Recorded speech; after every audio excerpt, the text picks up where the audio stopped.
First Samuel chapter 11, defeat of the Ammonites. About a month later, Nahash the Ammonite went up and besieged Jabesh-Gilead. All the people of Jabesh begged Nahash, "Make a treaty with us, and we will serve you." But Nahash the Ammonite replied, "This is my condition for making a treaty with you. I will gouge out the right eye of every man, and thus bring shame on all of Israel." The elders of Jabesh said to him, "Give us 7 days to send messengers throughout the territory of Israel. If there is no one to save us, we will surrender to you." When the messengers arrived at Gibeah of Saul and reported the news in the people's hearing, they all wept aloud. Just then Saul came in from the field behind his oxen. "Why are the people weeping?" he asked. They repeated the message of the inhabitants of Jabesh for him. As he listened to the report, the Spirit of God rushed upon him and became very angry. Taking a yoke of oxen, he cut them into pieces and sent them throughout the territory of Israel by messengers, saying, "If anyone does not come out to follow Saul and Samuel, the same thing will be done to his oxen." The dread of the Lord came upon the people, and they went forth as one. When Saul reviewed them in Bazek, there were 300,000 Israelites and 70,000 Judahites. "Tell the inhabitants of Jabesh-Gilead that tomorrow, when the sun grows hot, they will be saved." The messengers went and reported this to the inhabitants of Jabesh, and they rejoiced. The men of Jabesh and to Nahash, "Tomorrow we will surrender to you, and you may do with us whatever you want." The next day Saul arranged his troops in 3 companies and invaded the camp during the dawn watch. They slaughtered Ammonites until the day had gotten hot. By then their survivors were so scattered that no 2 of them were left together. Saul accepted as king. The people then said to Samuel, who questioned whether Saul should rule over us, "Hand them over and we will put them to death." But Saul objected, "No one will be put to death this day, for today the Lord has rescued Israel." Samuel said to the people, "Come, let us go to Gilgal to renew the kinship there." So all the people went to Gilgal, and there they made Saul king in the Lord's presence. They also sacrificed communion offerings there before the Lord, and Saul and all the Israelites rejoiced greatly. 1 Samuel chapter 12. Samuel's integrity. Samuel addressed all of Israel. "I have granted your request in every respect," he said. "I have set a king over you, and now the king will lead you. As for me, I am old and gray, and my sons are among you. I was your leader from my youth to the present day. Here I stand.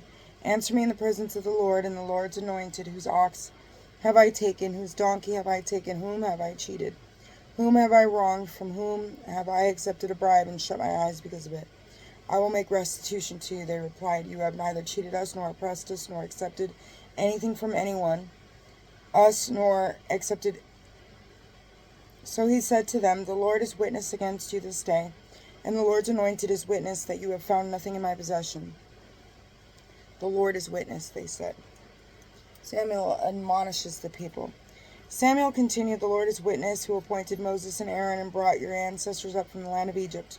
Now take your stand, that I may judge you in the presence of the Lord, according to all the gracious acts that the Lord has done for you and your ancestors. When Jacob and his sons went to Egypt, and the Egyptians oppressed them, your ancestors cried out to the Lord.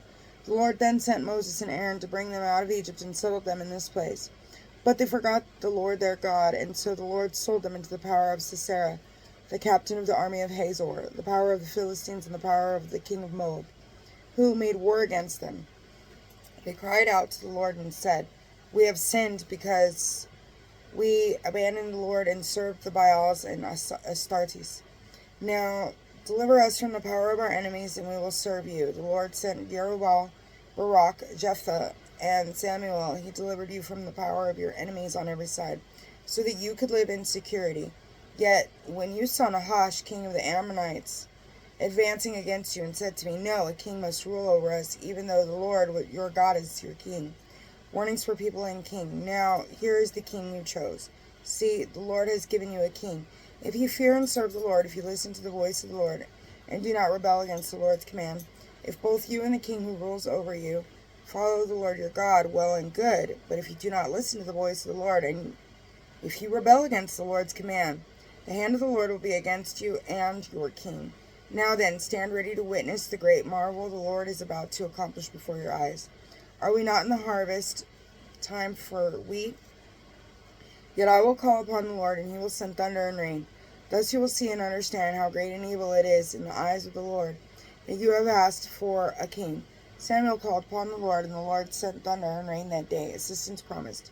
Then all the people feared the Lord and Samuel. They said to Samuel, "Pray to the Lord your God for us, your servants, that we may not die for having added to all other sins the evil of asking for a king." "Do not fear," Samuel answered them. "You have indeed omitted all this evil, yet do not turn from the Lord, but serve him with your whole heart. Do not turn aside the gods who are nothing, who cannot act and deliver. They are nothing. For the sake of his own great name, the Lord will not abandon his people, since the Lord has decided to make you his people. As for me, far be it from me to sin against the Lord by ceasing to pray for you and to teach you the good and right way. But you must fear the Lord and serve him faithfully with all your heart, for you have seen the great things the Lord has done among you, as if instead you continue to do evil, both you and your king shall be swept away." The word of the Lord. Thanks be to God. Amen. God bless you.